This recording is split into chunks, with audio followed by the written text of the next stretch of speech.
Welcome to the Rocketship podcast. I'm Michael Saka. I'm Joelle Steiniger. And I'm Matt Goldman. And we're having 20-minute talks with entrepreneurs teaching you how to launch your product into revenue.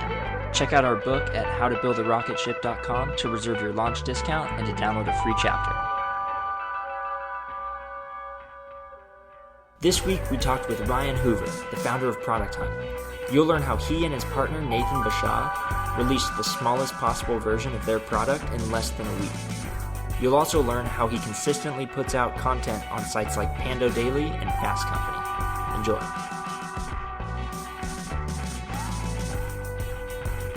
So we're here with Ryan Hoover of Product Hunt. Product Hunt is a new service that allows you to discover the latest products that people are sharing. So Ryan, why don't you kind of kick us off with a quick intro to Product Hunt? Sure. Thanks for having me. This is excited to talk about this. Who isn't excited to talk about themselves, you know? So Product Hunt is something that we launched, me and Nathan Bashaw launched roughly 2 months ago or so. And it ultimately started from just my interest in product. I've been working in product and technology now for 4 or 5 years, and I just love talking about products and geeking out about products with other smart people. That's often what happens when I meet other entrepreneurs. We talk about what apps are you playing with, what products are you discovering, what's in your home screen. And so I had this desire to, okay, how do you take that offline kind of conversation and engagement? How do you bring it online? And so I initially created essentially an email list with maybe 20 or 30 founders and investors that I knew, and just told them, hey, here's this email list, contribute cool products you find, and each day the digest is emailed to the group. And I enjoyed it. I liked finding these products, and then more and more people started subscribing. A few different people came up to me and said, hey, that Product Hunt thing is really cool. I love it, and I look forward to those daily emails. So short story is we took that and built an actual product out of that. Effectively, it's kind of like a Hacker News style model, and where contributors post products, they enter the link of the product, the name of the product, short tagline, and then the community upvotes what they think is the coolest. And within each post, you can also comment and discuss that product or competitors or other things like that about the product. Now, you've built the prototype in 5 days. Tell us a little bit about that process and how you were able to get the smallest possible version out. Yeah. So to even backtrack a little bit further, so I consider myself non-technical in that I can do front-end stuff, but I'm not able to build like a Ruby on Rails application. Just never invested that in myself. And so with the email list, I found, okay, there's something here with this Product Hunt email list. There's some opportunity. Maybe we should build this into a real product. So I reached out to my buddy, Nathan Bashaw, who's like a unicorn. He's designer, developer, product-minded guy. And I asked him, like, hey, what should I build this in? I want to learn, I want to build this easily and quickly. Should I use Telescope? Should I use Ruby on Rails? What should I do? And this was right before Thanksgiving, actually. So he responded and said, hey, I got some time over Thanksgiving. I'm going to be going back to my folks' place. Why don't we work on this and I'll bang this out, over the break. So he gets the credit for the entire implementation development of Product Hunt. And it was roughly 4 or 5 days, I can't remember, is how long it took him to build the first version, which doesn't look much different than it does today. So super quick. He's done these before. And our entire goal was to build something quickly and get it to that early adopter, like 20, 30 people, and getting feedback as quickly as possible. So we had to be really strict on what features we wanted to include, what features we could realistically include. And we really cut it down to the bare minimum. So it started off as basically you can post a product, a link to the product, a tagline, people can upvote, and there's basic flat feed commenting. That was it. We use Twitter for authentication, so we don't have to build an authentication system. We lacked a lot of things like being able to hide posts. We had to go into the database to hide posts if someone posted something that wasn't appropriate. There are a lot of things missing, but again, we want to just get this out as quickly as possible and then seed the community and get their feedback quickly. So besides being able to bang this out in a really short time period, which is awesome, the other cool thing about it is that it seems like you had a launch pad of people that previously knew about you on both sides. Usually it's really hard to do a marketplace, but you had people to both submit links and people that were willing. You said that you had a couple hundred subscribers out of the gate that wanted to receive the products. Where did that audience come from? Yeah, the initial email list, I intentionally didn't market that. So when I first built the email list, I actually just posted on Twitter and on Quib, actually, where I built a decent following of entrepreneurs and founders. And that's where it seeded the initial community of roughly 150 subscribers and maybe 20 or 30 contributors. And some of those were also just from our network of people we reached out to directly. And then from there, it's just grown over time. So we've opened it up and reached out to more and more people on our network. And of course, once it launched, we also did some more marketing. But frankly, it's largely, if we tried to launch Product Hunt 6 or 9 months ago, it wouldn't be where it is today in many ways. A lot of, I guess, its success has been based on kind of the following and audience that Nathan and I have built over the past year or so, and sort of the trust that we've acquired. And that's why a lot of these products take so long for many others that haven't built a following. And a lot of it's just been through blogging and connecting with others and other products I've worked on. And at this stage, how are you guys driving traffic to it? Is it just through posts getting shared on Twitter?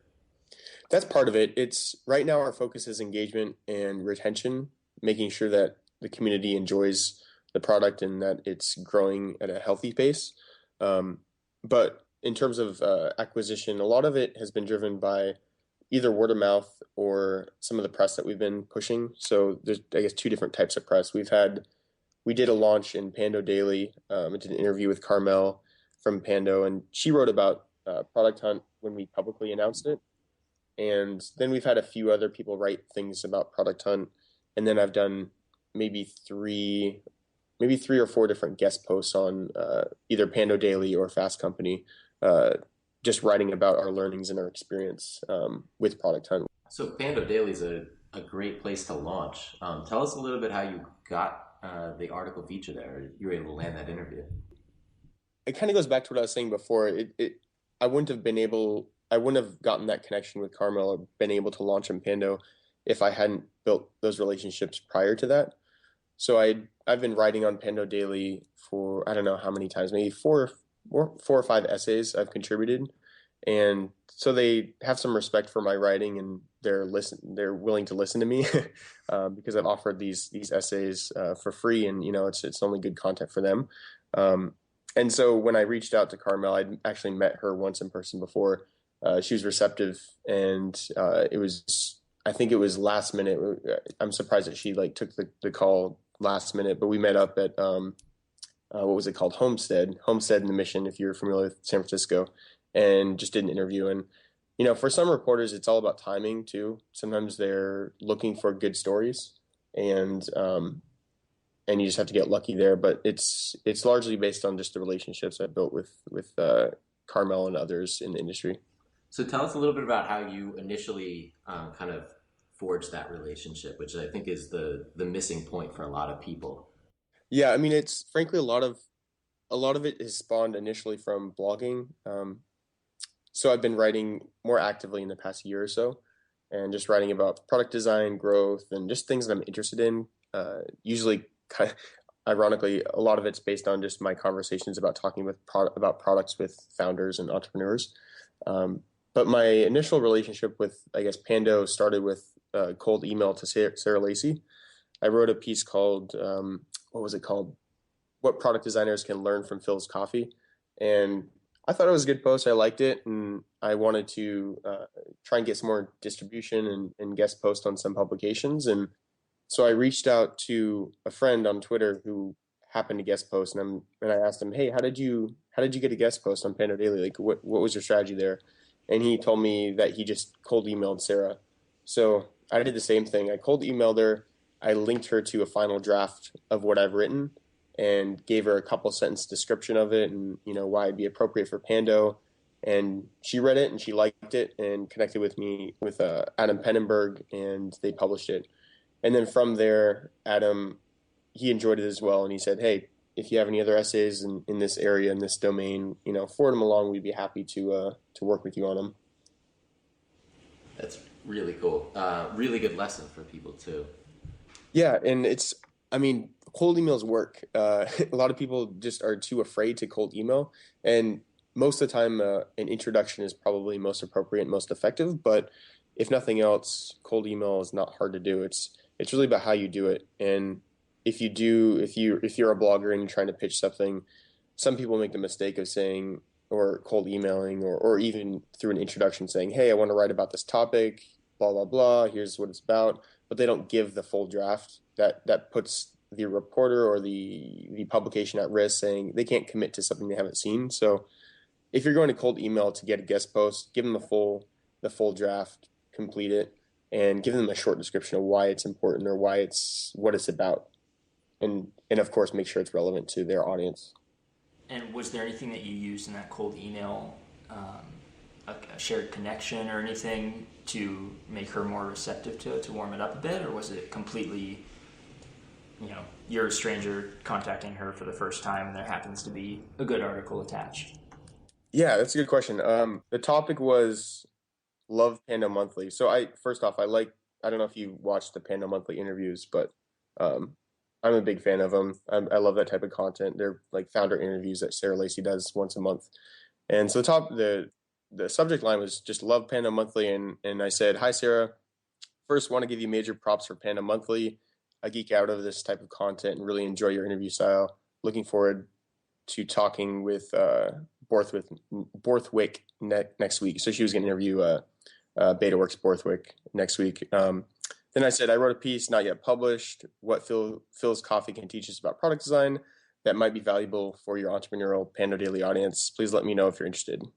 So that was it. Very simple, straightforward. And then she responded and forwarded it to Adam Penenberg, and we connected from there. So, what I wrote was definitely customized, and I knew her style, and it was genuine. Like, I love Pando Monthly. I wasn't just making that up.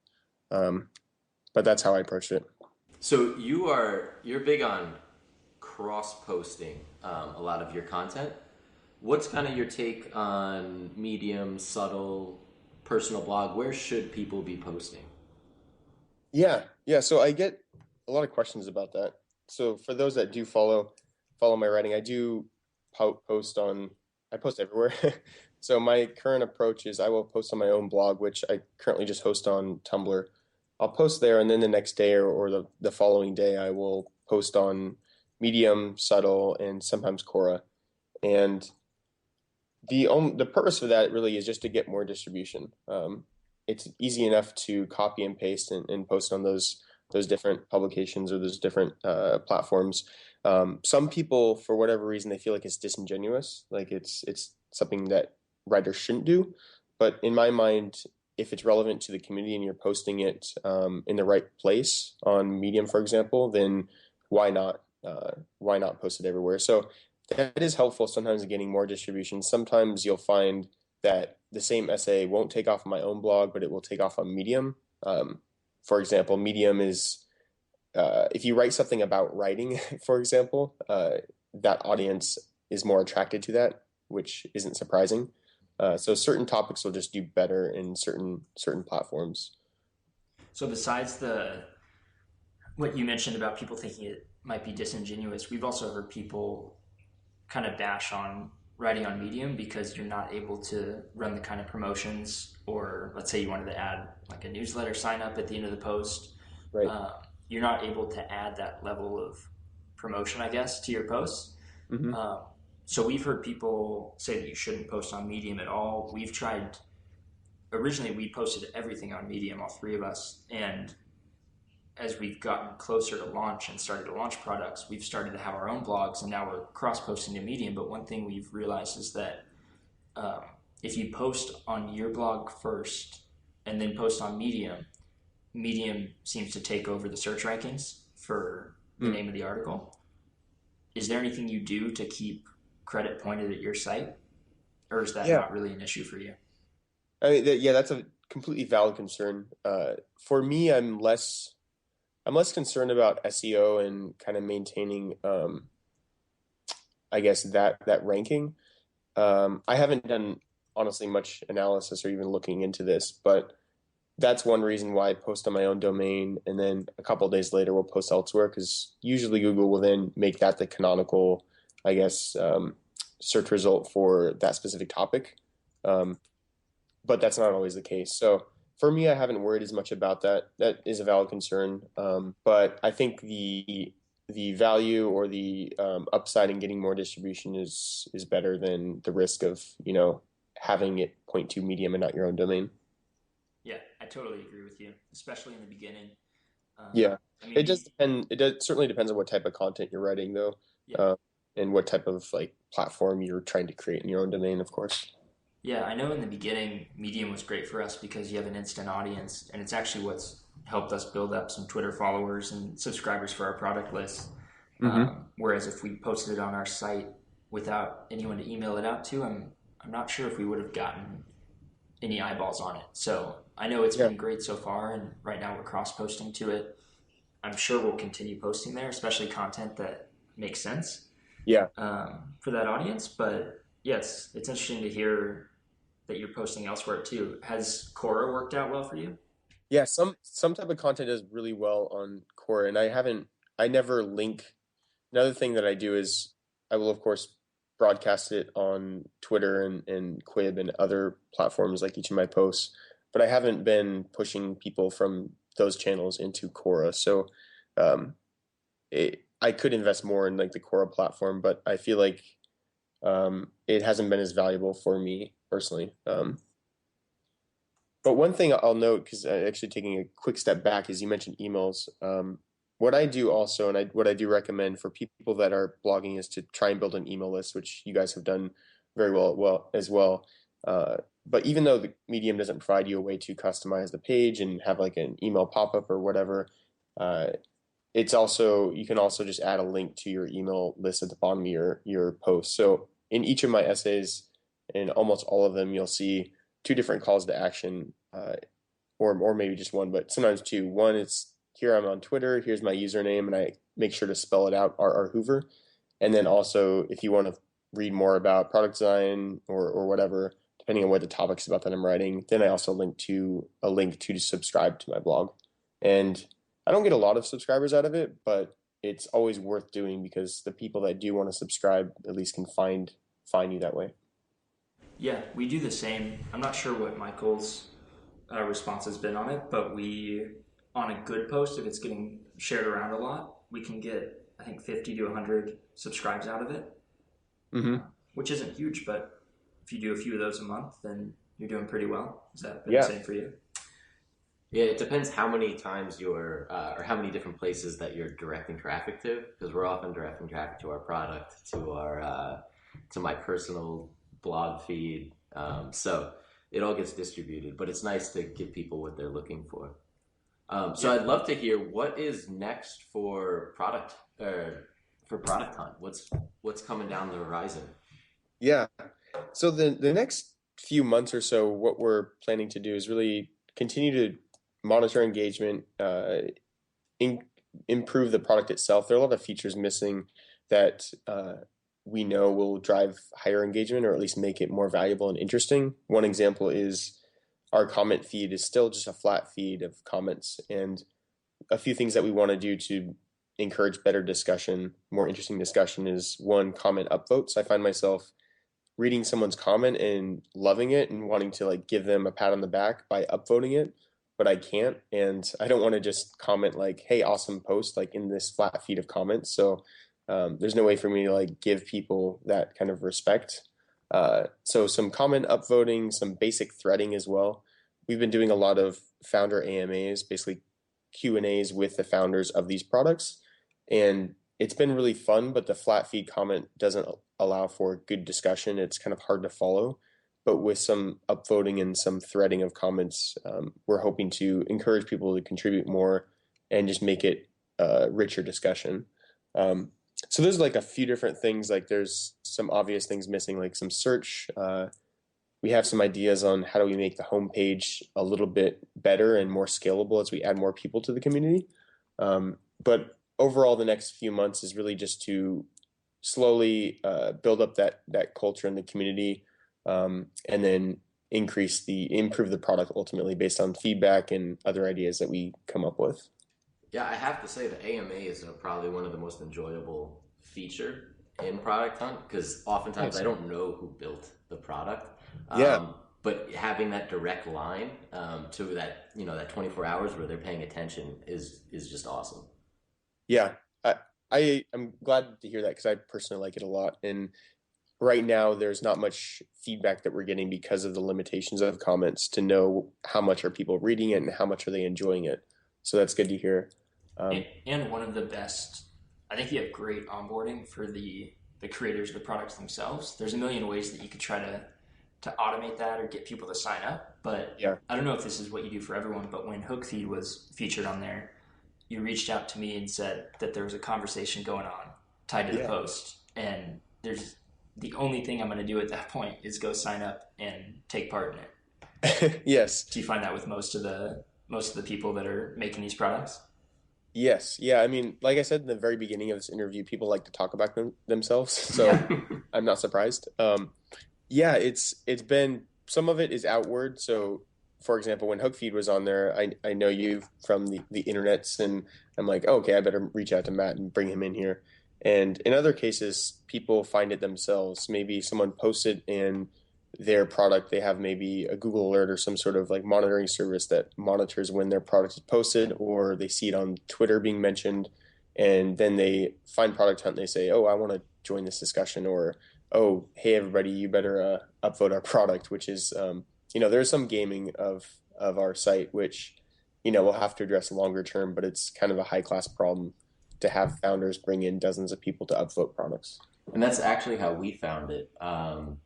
I had found the site probably a couple of weeks before, and I had mentioned to my co-founder that this is a site that we should keep our eye on because it'd be great if we got on here. Yeah. And then we started seeing some Twitter activity around Brandisty more than we usually see. Hmm. And we finally traced it back to Product Hunt, and John Lax had submitted it. So it was a really cool connection too, because he was someone that we admired and looked up to. And he Nice. was actually on your site endorsing the product. So that connection to make was really cool. Nice. Yeah, I love to hear that. That's fun. We actually had the founder of AppQ's. I don't know if you saw this. This was maybe a month ago. Founder of AppQ's product was posted by, I can't remember who offhand, and it ended up getting on the top of the leaderboard that day. And this was back when we had maybe half as many subscribers and people using the site. And he jumped in the comments and he told us afterwards like how valuable that traffic was for him. The audience, it was a brand new product, so he hadn't had much engagement or traction or feedback, and immediately he got, I don't know, over 100 signups that day, and was engaging with the audience, and they were being very receptive and giving good feedback. And the following day, he created a special landing page, and it was a special sign up for product hunters, as he called it. And he was giving them like priority access to try out his like beta product ahead of everyone else. And it was just super awesome to see people, one, get like a lot of value and good feedback from their early product, but then two, for them to like capitalize on it and like kind of give some respect to the community by creating that landing page. Yeah, that's really cool. I mean, it shows the value of the audience that you created for him. So, yeah, that's Yeah. awesome. Yeah, it's an audience of people that, again, like talking about products, and whether their feedback is good or not, they're super willing to give that feedback, and like to help entrepreneurs and founders. That's kind of what startups are largely about, is that pay it forward kind of mentality. Earlier, before we pressed record, you were talking about what makes blogging worth it for you, and I feel like we should close on that. It was pretty cool to hear. Yeah. Yeah, I think you asked the question, what is like success of blogging? And I don't have a success metrics or like a binary, yes, this was a good post or not. You never know what post will do well and what won't. So for me, I am vain in many ways. I'll admit it. Like I like to see a lot of people read my stuff, and I like to see a lot of people share it. And that does mean something. When a lot of people share it, it means that they find value in it. At the same time, there's value in having just that one reader read what you wrote and have it change their perspective or maybe what they're doing or what they're building. Um, one of the posts that I wrote actually on Medium originally, maybe 6 months ago when I was deciding to leave Playhaven, was just a recount of my kind of story at Playhaven and why I was leaving a company.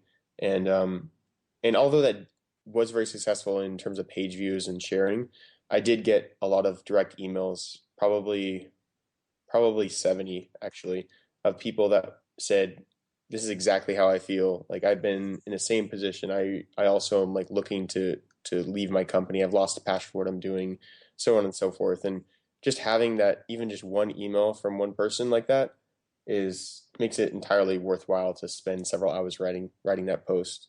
Um, so it's that kind of human connection that blogging can enable sometimes that makes it super valuable to me.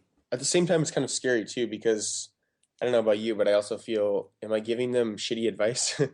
That's why I've also written about the importance of reading everything and taking any advice with context. So whatever I say may not be applicable to you, and I think that's true for anything you read or any advice you get in life. Well, thank you so much for coming on here and giving us your time and insight. Cool. Yeah, this has been really fun. We really appreciate it. Yeah, and go to producthunt.co and check out Ryan's blog. Yeah. Yeah, Thanks, Ryan. Thanks a lot.